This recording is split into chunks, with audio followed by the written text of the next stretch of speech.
சாவகச்சேரி பொதுச்சந்தை வளாகத்தில் அமையவுள்ள வியாபார கடை தொகுதிக்கான அடிக்கல் நாட்டும் நிகழ்வு கடந்த 6ஆம் தேதி வெள்ளிக்கிழமை இடம்பெற்றது.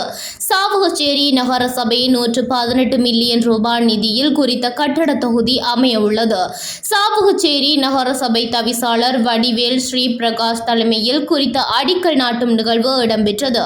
நிகழ்வில் தென்மராட்சி பிரதேச செயலாளர் பிரான்சிஸ் சந்திரா சத்தியசோதி, சாவகச்சேரி கைத்தொழில் வணிகர் மன்ற தலைவர் கலாநிதி அகிலன் முத்துக்குமாரசுவாமி, சாவகச்சேரி நகரசபை உபதவிசாளர் ஜி கிஷோர், நகரசபை செயலாளர் எஸ் நிஷான், சாவகச்சேரி நீதவான் நீதிமன்ற சீர்திருத்த அபிவிருத்தி உத்தியோகத்தர் கே ரஜினிகாந்தன், நகரசபை உறுப்பினர்கள் அடிக்கல்லை நாட்டி வைத்தனர்.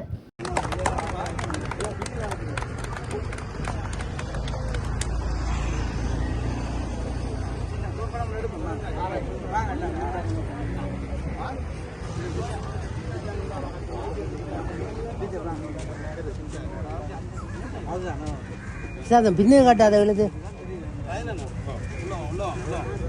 பெண் உறுப்பினர்களின் சார்பில் அன்புடன் ஒருவரை அழைக்கின்றேன்.